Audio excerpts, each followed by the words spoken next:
Salut Slim Reuma. Salut David. Alors pour ceux qui ne te connaissent pas, tu es le militaire qui supporte Bruno Boulevkat devant la banque, qui t'est mis au garde à vous. Ensuite tu m'as contacté parce que tu avais des choses à dire par rapport à ce que tu as fait. Alors justement, est-ce que tu peux te présenter dans un premier temps pour savoir Ouais, qui tu es? ouais. Donc, je m'appelle Slim Reouma, je suis caporal-chef du service de santé des armées. J'ai passé 8 ans au sein du régiment médical de la Valbonne. Euh, Là, actuellement, j'ai été muté suite à un syndrome post-traumatique et un arrêt maladie longue durée. Je me suis retrouvé muté à l'hôpital Percy, donc l'hôpital militaire de Clamart. Je suis secouriste. J'ai fait l'Afghanistan de juin à décembre 2011, donc c'est suite à ça que j'ai eu un arrêt maladie prolongé. Ça a été le mandat le plus meurtrier de l'armée française, ce mandat en Afghanistan. Donc j'ai passé 8 ans au sein du régiment médical, 8 années où j'ai pu apprécier, j'ai pu apprécier comment ce pays pouvait traiter ses militaires, autant en caserne, ici en France, que quand on est projeté à l'extérieur, comment on peut être considéré. Voilà, ça c'est une première chose. La deuxième chose, je voudrais parler particulièrement de l'Afghanistan. Donc l'Afghanistan, ce grand conflit là qui nous a amenés là-bas, on ne sait pas trop pourquoi. On ne sait pas trop pourquoi. Le, la réalité du terrain, elle est vraiment opposée à ce qu'on nous vend en fait dans les médias. Donc, c'est pour ça que je te remercie de ton travail. Je remercie les gens qui regardent tes vidéos parce que voilà, ils cherchent à s'informer, à avoir de la véritable information.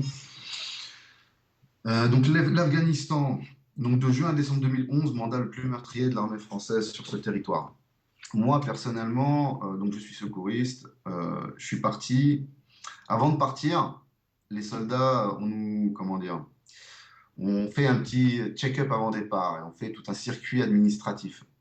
On passe devant des officiers, notamment il y a un sous-officier qui donne son numéro de téléphone et qui vous dit tu peux m'appeler à n'importe quelle heure, ta famille peut m'appeler à n'importe quelle heure du jour ou de la nuit. S'il y a un problème, on sait là où t'es, ça chauffe et tout. Il n'y a pas de problème, ils pourront appeler, on donnera des nouvelles. Parce que quand on est sur ce genre de territoire, parfois on n'a pas de réseau téléphonique, on peut pas nécessairement tout le temps contacter nos familles dans les médias. Donc, je donne ce numéro de téléphone précieux à ma mère, à ma conjointe. Je leur dis que s'il y a un problème, bah, vous pouvez appeler ce numéro. Bon, il se trouve que là, durant ces 6 mois, bon, bah, les appels, ils sont restés en suspens, hein. Il n'y a personne qui a jamais décroché le téléphone. Bon. Donc, il a fallu qu'un mois se passe avant que je puisse avoir, moi, une puce téléphonique, que je puisse appeler un peu la famille et donner des nouvelles. Donc ça, c'est un premier point quand même qui est important. Et c'est pas normal que l'administration, comme ça, délaisse ces soldats et les familles de soldats et les laisse comme ça à l'abandon. Les combats se passent. Les combats se passent. Moi, je m'occupe C'était en juillet. Moi, en juillet, je fais mon premier mort français. C'était un caporal, le caporal Kovac. Je crois 21 ans, il avait. Donc, voilà, il est abattu par un collègue. Qui faisait ses mesures de sécurité. Donc, lui, il s'était délesté de son gilet. Il fait le tour du véhicule. Au-dessus du véhicule, il y a un copain qui fait ses mesures de sécurité au même moment. Pas de bol. La balle transperce son copain. Donc on appelle vite les médecins, les infirmiers. Et puis bon, on ramasse le corps, on fait ce qu'on peut. On fait ce qu'on peut. On le réanime 3 fois parce que bon, le garçon il s'est vidé par tous les orifices. Donc, voilà. Après, on l'a réanimé à 3 reprises. On l'a massé, son cœur s'est arrêté à 3 reprises. Puis on le met dans l'hélico. Et puis on savait ce qui allait se passer par la suite. Donc voilà. Il est décédé à l'hôpital militaire de Kaboul. Et donc, moi, j'en ai fait un deuxième le mois d'après. Le mois d'après, c'est le premier officier tombé au combat depuis la Seconde Guerre mondiale, hein. C'était le lieutenant Levrel. Lieutenant Levrel, donc, qui est mort. Bon, bah, lui, donc, c'était une opération pour déloger un tireur isolé dans un village. Donc, comme à notre habitude, On arrive dans les villages très très tôt le matin, hein, quand il fait encore nuit. On prend position. Ce lieutenant, bon, ben voilà, il n'avait pas son casque sur lui. Et puis, bon, il y avait des tirs au coup par coup qui étaient tirés depuis le village. On n'arrivait pas à localiser les tirs. Puis on a pris une en plein visage. Voilà. Donc, voilà, c'est pareil. Voilà, une mort de plus. Voilà, pour ce pays et pour défendre en fait un système. Pour défendre un système. Raconte, parce que je veux dire, à la télé, étant donné qu'on n'a absolument qu'une information, on nous dit juste qu'il y a un mort, raconte, tu nous dis que le type a pris la balle, raconte tout, quoi. Il est mort sur le Ouais. coup, quoi. Comment ça s'est passé? Alors, on était on a pris donc position dans le village, hein. En général, c'est autour de 4 heures du matin, on arrive dans les villages. On prend une première baraque, hein, on prend une première baraque, tu déloges les gens là-dedans. Enfin, pour la mort de Levrel, ça s'est pas passé comme ça. Moi, personnellement, j'étais dans mon véhicule, dans le véhicule sanitaire, dans le blindé sanitaire. Moi, j'étais radiotireur. Et bon, bah voilà, je patientais tranquillement dans mon véhicule, voilà, et puis j'entendais les coups de feu. Et puis, ben, on entend un Delta Charlie Delta, donc un mec bon, bah, qui s'en est pris une. On savait pas, moi à ce moment-là, je ne savais pas encore que c'était ce lieutenant. Et puis, donc, bah, on m'amène le lieutenant. Il avait donc un pansement sur le visage qui recouvrait sa blessure. Bon, moi, en tant que secouriste, on m'amène un blessé. Je cherche pas, je fais mon boulot, donc j'essaye de le réanimer, mais bon, en mettant mes mains sur son visage pour lui basculer un peu la tête en arrière et lui faire du bouche à bouche. Bon, ben voilà, j'ai senti que ça craquait sous les doigts, j'avais du sang plein les mains. Et puis le médecin est arrivé très vite, il m'a dit laisse tomber, laisse tomber. Il m'a dit là, il n'y a rien à faire. Voilà, pour ce lieutenant-là, ça s'est passé comme ça. Puis ensuite, bon, bah, on met le corps dans le sac, on le met dans le véhicule blindé. Le véhicule blindé, c'est le seul qui possède la climatisation à l'intérieur. Donc, ça permet de tenir justement les corps frais. Voilà. Et c'était pour ça, c'était bien utile parce que voilà. Et tiens, raconte-nous un petit peu juste quand on vous a envoyé en Afghanistan à l'époque, qu'est-ce qu'on vous a dit? C'est pourquoi? C'est pour la démocratie? C'est pour... Ben Raconte. voilà, bon, ben, c'est un peu ce que le fantasme de nos politiques voilà, ce qu'ils nous racontent. On nous raconte que c'est pour la démocratie, c'est pour les droits de la femme, que voilà, ces gens-là sont des sauvages, hein. Puis on y va bon train, on y va bon train. Sauf que la réalité, c'est pas ça. La réalité, c'est que voilà, chacun d'entre nous, je sais pas, vous imaginez qu'à 4 heures du matin, vous avez une équipe qui arrive chez vous, qui défonce votre porte à coups de latte ou à coups d'explosif, que ça réveille tout le monde dans la baraque, les anciens comme les tout petits, que ça gueule Qu'est-ce que voilà, moi je demande à chacun d'entre nous, vous faites quoi si ça vous arrive, qu'est-ce que vous feriez? Voilà. Enfin, il faut avoir un petit peu d'empathie quand même, hein. C'est des êtres humains qu'on a en face. Bon, voilà. Après, derrière, il ne faut pas s'étonner que les gens ils prennent des calaches voilà, et que les gosses ils nous caillassent dès qu'on passe avec des véhicules. C'est légitime. C'est légitime, bien sûr, ils se défendent. J'ai dit, moi, à mon médecin, j'étais dans une équipe, il y avait un médecin, une infirmière et un autre secouriste comme moi. Ben, j'ai dit à mon médecin, j'ai dit, vous savez, moi, j'aurais été afghan, ben, je serais de l'autre côté, quoi, hein, clairement, hein, je vous le dis, hein. Hmm. Ben ouais, on rentre pas chez les gens à 4 heures du matin quand t'as rien fait, tu te retrouves avec une équipe, des chiens chez toi. Enfin bon, il faut imaginer, hein. Est-ce Puis après, que, tu ouais. casses leur baraque, hein. Est-ce que les gens en face, ils vous demandaient, ah, mais pourquoi vous êtes là ou pas du tout en fait? Enfin, En fait, il y a un interprète à chaque fois qu'on bouge comme ça, il y a tout le temps un interprète avec nous. Et c'est l'interprète qui se charge voilà, de discuter avec la population. Moi, j'ai tu vu sentais que la population était plutôt favorable hostile. ou pas Non, du tout? non, Non? mais Carrément. hostile, clairement hostile. Clairement hostile. Maintenant, on est amené à bosser justement avec des Afghans, notamment des interprètes. Ben, des fois, eux-mêmes, ils sont emmerdés, quoi, parce que de notre côté, en fait, quand ils sont avec nous, ben, parmi nous, il y a des gens qui les regardent mal, ils sont suspicieux. Ça peut se comprendre aussi, voilà. Bon, mais des fois, on les maltraite, ces gens-là aussi, hein. Des fois, ils sont maltraités, hein. On les met un petit peu de côté, c'est un peu de la merde. Voilà, on les met de côté, on ne veut pas parler avec eux. Et ils le ressentent très bien, hein. Moi, j'ai discuté avec certains, ils comprennent pas, hein. Moi, il y a un mec qui m'a dit, moi, j'ai bossé avec les forces spéciales américaines plusieurs fois, jamais on m'a traité comme ça, hein. Ah, Il parlait un anglais parfait. Bon, il parlait pas français, mais bon, étant donné que bon, je baragouine un peu quelques mots d'anglais, j'ai réussi à discuter un peu avec lui. Mais effectivement, il comprend pas. Il comprenait pas.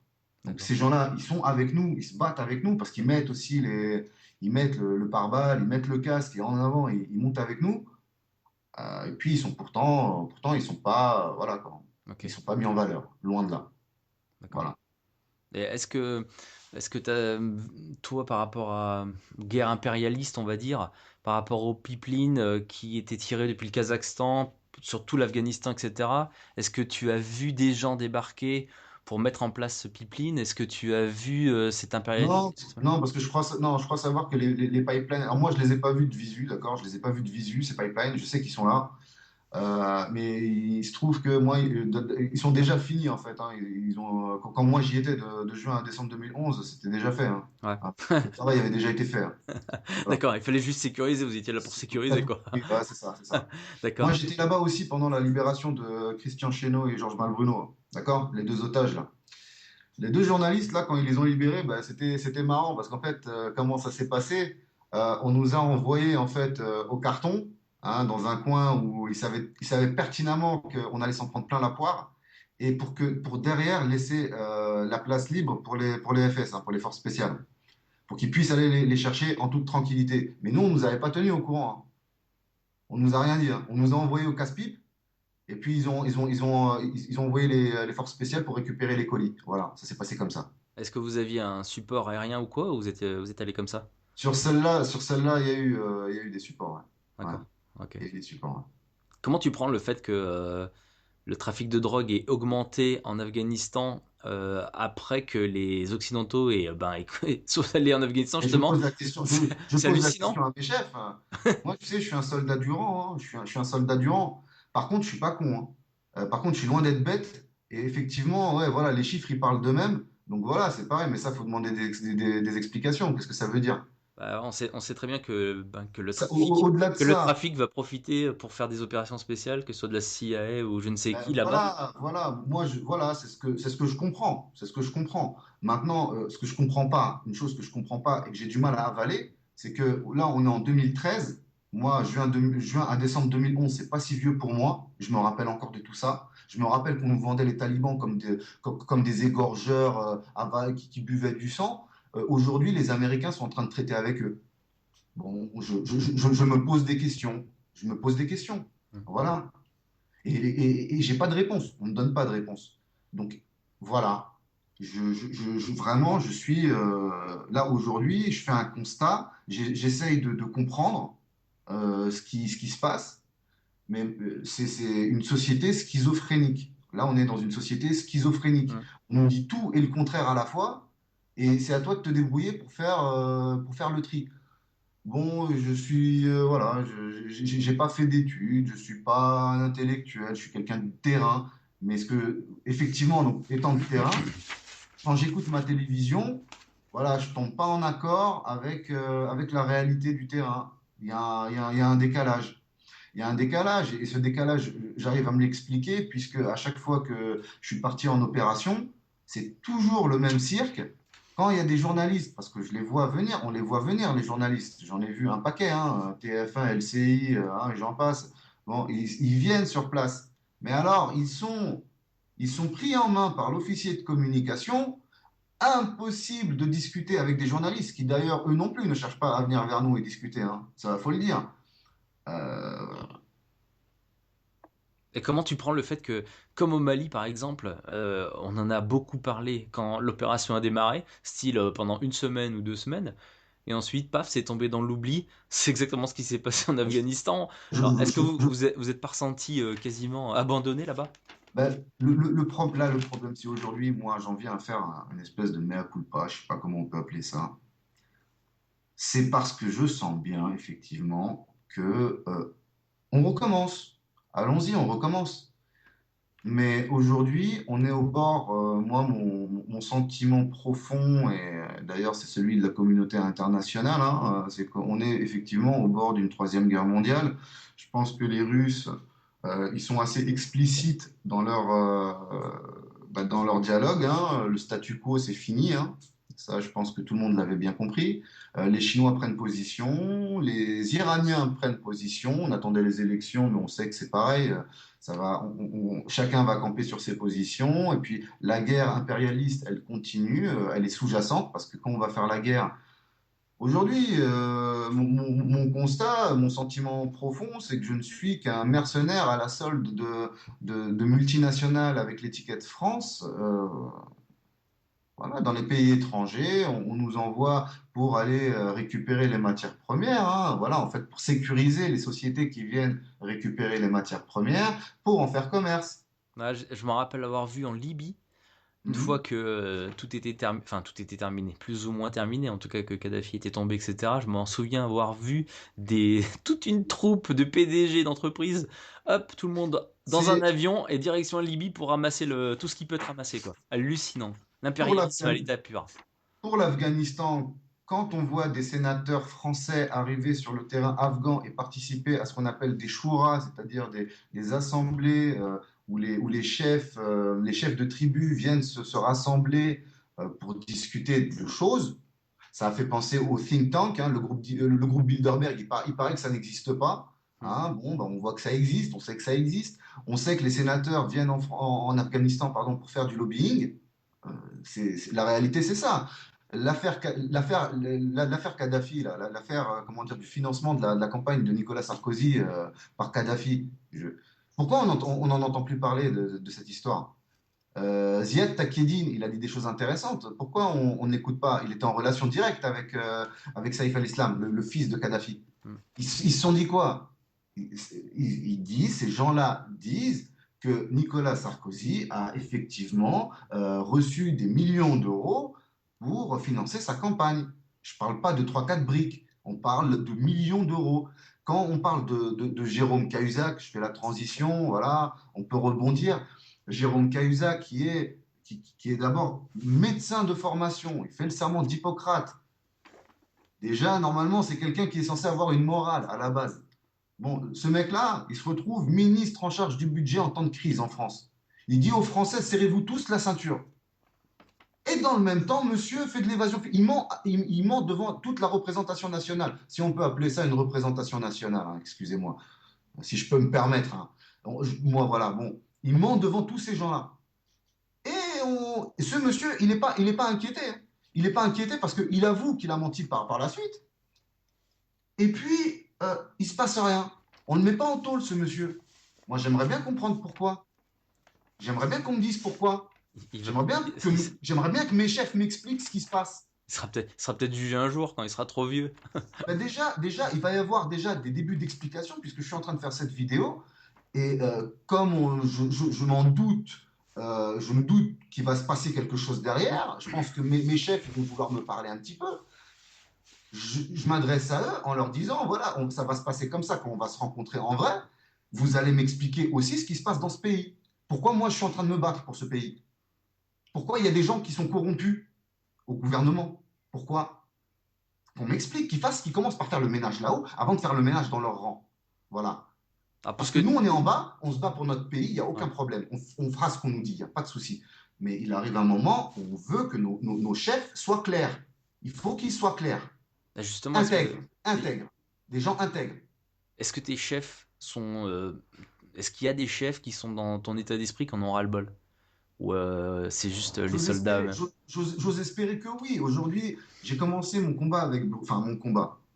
Je me suis joint au combat de Bruno Boulefkade pour dénoncer effectivement la prédation financière, l'arbre qui cache la forêt.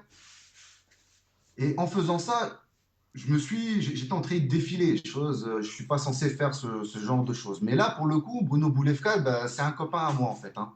C'est un copain à moi qui a besoin de soutien. Et je ne comprends pas comment se fait-il que dans ce pays, les médias, parce que moi j'ai vu notamment M. Zemmour passer devant nous sans s'arrêter. Qu'est-ce qui se passe? Le mec, il commence sa deuxième année de siège là. Ça fait un moment qu'il est là, le Gus, il est connu. Comment ça se fait qu'un journaliste comme Zemmour, il s'arrête même pas devant lui? Lui, il se dit journaliste. Jean-Jacques Bourdin, il a fait la même chose. Qu'est-ce qui se passe là? Ils font quoi les journalistes là? Il faut qu'ils arrêtent de nous raconter des salades là, qu'ils arrêtent de faire des reportages sur les oies du Périgord ou voilà, et qu'ils fassent des reportages sérieux là, sur la neige là. On n'en a rien à foutre de la neige. On veut du concret. Il se passe des choses graves dans le pays et dans le monde. On n'a pas le temps de faire des sujets sur la neige, sur la pluie, le beau temps. Eh, parlons de choses sérieuses. Hmm. Ouais, Parlons de choses malheureusement. sérieuses. Malheureusement, ils dépendent Parce que des publicistes et ils dépensent des multinationales, là, comme tout. mais le problème, c'est que ces gens-là, ils nous envoient au carton. Le Ouais, je problème, comprends c'est que bien. ces gens-là, ils font verser notre sang. Il y a du sang qui coule. En vrai, je me suis sali les mains. En vrai, mes mains, j'ai eu du sang dessus. Vous avez des morts sur la conscience. Moi, je suis là pour leur rendre hommage, au moins aux mecs que moi j'ai eu dans les mains, aux familles, à ces familles-là qui ont perdu un être cher. Je pense à eux. Je pense à eux, voilà. Et je veux leur rendre hommage. Si on revient un petit peu Leur sur rendre hommage. l'Afghanistan, est-ce que tu as eu vent ou par rapport aux tortures, etc., qui sont déroulées de la part des Américains en particulier, mais est-ce que toi tu as eu vent de choses comme ça qui sont déroulées, peut-être côté français ou pas? Pas de cette dimension, pas d'exaction. Il y a eu des choses pas cool. Je préfère dire le mot pas cool. Bon, je pèse un peu mes mots. Je pèse un peu mes mots. Parce que je veux pas cracher sur mes copains. Voilà. D'accord, Voilà, je le dis clairement, je veux pas cracher sur mes potes. d'accord, C'était mes potes. Même si j'étais pas d'accord tout le temps avec eux, d'accord. même si, voilà, il y a des choses, voilà, qui m'ont paru pas bien. Ça n'a pas été au point de pisser sur des gens. J'ai jamais vu ça. J'ai jamais vu ça. Que Dieu m'en préserve. J'ai jamais vu de choses comme ça. J'ai vu d'autres choses aussi, c'est vrai. Bon, je ne veux pas m'étaler sur ce sujet. Je préfère passer à autre chose. Je préfère pas parler de ça, pas les salir, parce que c'est des gens courageux. On leur demande pas leur avis. On les envoie au carton. Ils voient des choses horribles. Faut se mettre à leur place, ces garçons-là. Voilà, voilà. Ils réagissent pas toujours de la bonne façon, peut-être, mais je leur en veux pas, moi. Personnellement, D'accord. je leur en veux pas. Je Alors, leur cracherai pas dessus. Respect, les copains. Voilà. alors justement, est-ce qu'il reste Et encore, il reste encore des Français là-bas? Tout le monde est parti ou est-ce que tu crois qu'on va laisser ben forcément des moi, gens là-bas moi, pour récupérer, je pense qu'évidemment, on ouais, va laisser des gens à nous là-bas. Évidemment, on parle de retrait au moment où le président Hollande il disait que c'était le retrait, machin. Moi, j'avais des potes qui y allaient. Donc, c'est étrange. Voilà. Donc, c'est qu'il y a bien une base, il y a un noyau qui reste sur place, évidemment. Évidemment, il y a un noyau qui reste sur place. Tant que, tant qu'on n'aura pas des McDonald's, voilà, on restera là-bas. On restera là-bas. ouais. Le but en fait, c'est le McDo, c'est de pouvoir installer notre système là-bas, quoi. Je pense qu'aujourd'hui, là, c'est clair. C'est assez clair. D'accord. Voilà. Juste un petit mot sur le Mali, je sais que tu n'y es pas allé, etc. Mais pour toi, est-ce que c'est une guerre impérialiste aussi? Mais évidemment, c'est une guerre impérialiste. Qui est au Mali? Quelles sont les sociétés françaises qui sont au Mali? Faites la liste. Voilà, faites la Areva? liste. Areva est là-bas, voilà. Areva, l'uranium, bien sûr. Je crois qu'il y a de l'or aussi.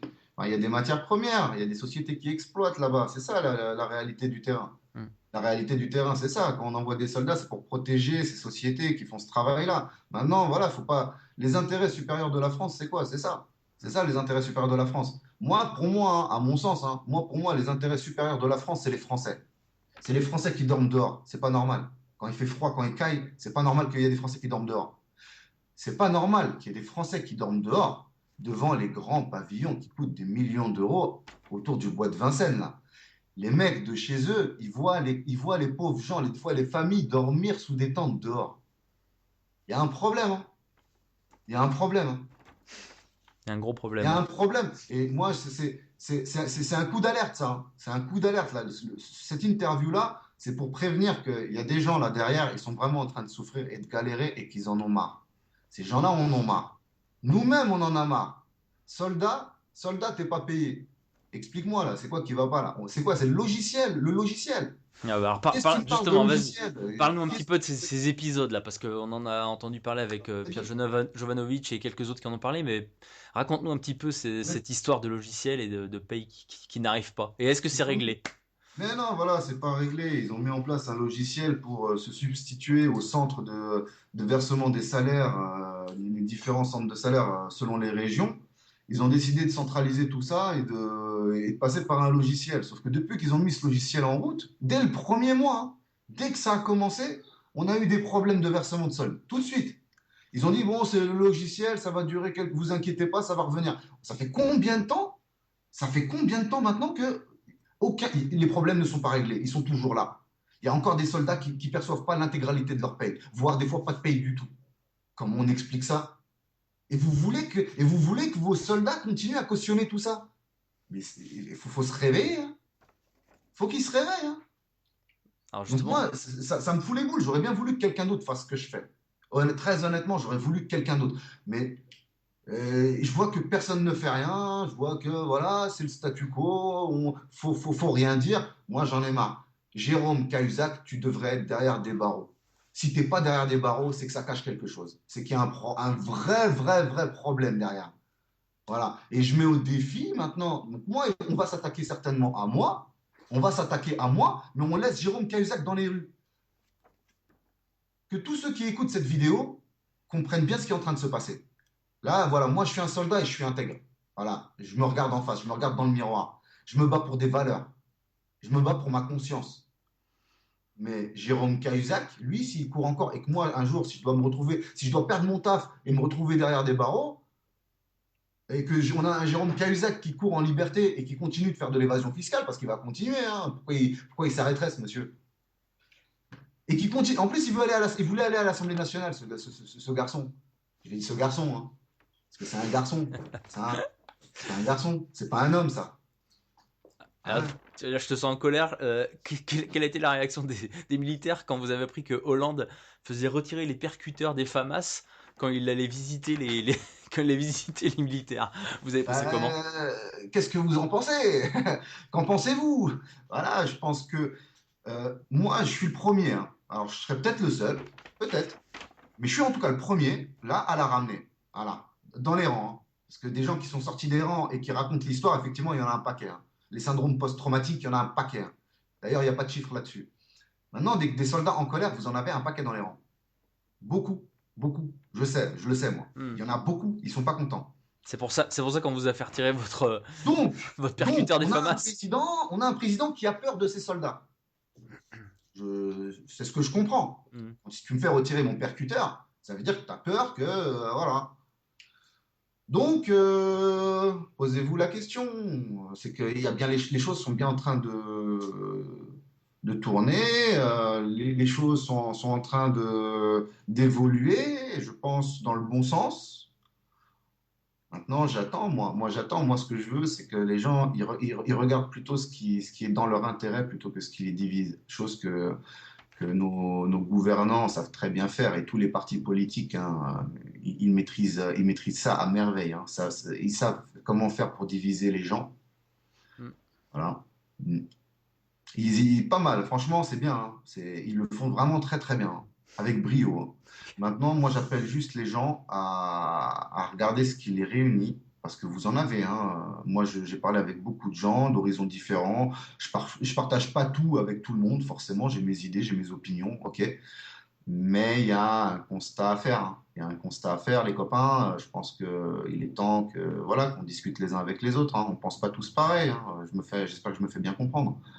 Hein, on est différents, on pense pas tout pareil, mais il y a des choses qui nous réunissent, les copains. Vous avez tous une carte d'identité française, hein, dans vos poches. L'oubliez pas. Voilà, l'oubliez pas. Une petite question aussi sur les coupes sur les effectifs des militaires, parce que vous allez être encore touché.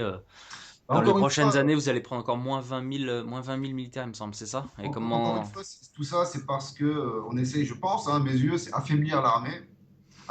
On n'est pas très fort, hein, on n'est pas vraiment très fort, hein, parce que sur le terrain, en Afghanistan notamment, j'ai pu me rendre compte que sans les Américains, on ne pouvait pas faire grand-chose. Hmm.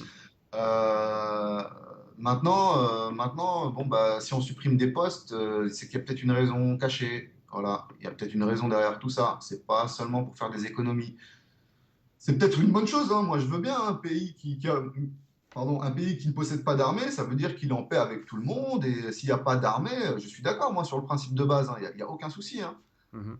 Si vous estimez qu'une menace est possible et que vous avez envie de vous protéger, vous allez avoir besoin d'une armée. Et si on affaiblit cette armée, c'est quelque chose d'alarmant. Faire un petit. Ah. Est-ce qu'il n'y a pas aucune rébellion de la part des hautes instances dans l'armée par rapport à ces... Bah, ni dans les hautes, ni dans les basses, hein, je suis le premier, hein. D'accord. Dis-moi, qu'est-ce que tu risques en témoignant comme ça aujourd'hui? Perdre mon taf. Perdre mon taf, c'est pas grand-chose, hein. J'ai 8 ans de service, je touche 1300 euros net par mois. C'est pas grand-chose, mais je peux perdre ça. Et puis éventuellement, peut-être des poursuites judiciaires.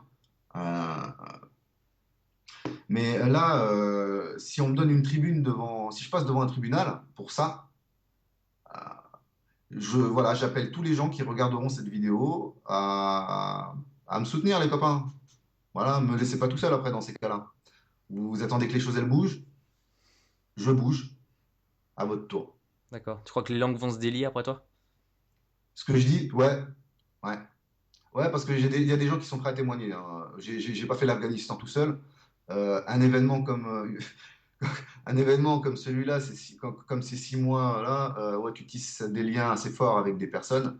J'ai toujours contact avec certains d'eux. Ils sont prêts à témoigner. Euh, voilà. Est-ce que Ouais, tu il veux y a des rajouter, témoignages. est-ce que tu veux rajouter quelque chose par rapport à tout ce qu'on a dit? Tu veux dire quelque chose pour conclure? Moi, alors, d'abord, une pensée pour Bruno Boulefkade. D'abord, une pensée pour ce monsieur qui a une cinquantaine d'années, là, 50 ans, et puis qui continue de faire le pied de grue devant une banque. Mhm. Déjà, une pensée pour ce monsieur, soutenez-le. Soutenez-le, moi je le soutiens, soutenez-le aussi, feu. Ensuite, je l'ai dit tout à l'heure et je veux le répéter parce que je le pense sincèrement, si vous voulez que les choses, elles changent, alors d'abord, il faut vous changer vous-même. Je sais plus, je crois que c'est Gandhi qui a dit ça. Il faut se changer déjà soi-même. Ensuite, il faut comprendre le monde dans lequel vous vivez. Chaque fois que vous allez mettre le plein d'essence, quelque part, vous envoyez un soldat pour aller prendre de l'essence. Il faut le comprendre. Je ne dis pas qu'il faut le condamner, mais il faut le comprendre, ça. Quand vous avez du café à la maison, enfin tout ça, sachez que ce n'est pas quelque chose de naturel. C'est qu'on exploite des gens pour ça. Vous avez un pouvoir, vous avez le pouvoir d'agir là-dessus. Ensuite, et la chose la plus importante, c'est l'unité. C'est vraiment l'unité des gens. Chacun d'entre vous qui écoutez cette vidéo, bon, vous allez porter votre jugement peut-être sur moi, sur le capitaine qui fait cette vidéo, mais jugez-vous vous-même déjà. Jugez-vous vous-même. Regardez-vous dans un miroir. Qu'est-ce que vous faites? Et on est tous différents, mais essayons d'œuvrer pour être tous ensemble et pour lutter contre ce système qui est mortifère, qui va nous emmener à une troisième guerre mondiale. Beaucoup de sang va couler si vous ne faites rien. Et j'ai bien peur que même si vous faites quelque chose, j'ai bien peur que ce soit déjà trop tard. Mais moi, j'ai encore cette foi-là, je crois en ça. J'espère que les gens vont se réunir, tous d'horizons différents. Vous avez tous des idées différentes, mais mettez-vous d'accord sur quelque chose de primordial qui est votre liberté. Déjà, votre liberté de penser. Ne laissez pas les autres vous dire ce que vous devez penser. Pensez par vous-même. Recherchez. Aujourd'hui, on a Internet. On a des moyens de s'informer réellement, pas de regarder TF1. Il faut casser vos télés, regardez plus vos télés, informez-vous sur Internet. Et là, vous aurez une bribe de vérité. Vous vous approcherez de la vérité. Voilà, c'est ce que je voulais dire. Je te remercie. Je te Bah, remercie de m'avoir laissé m'exprimer. c'est moi qui te remercie, Slim.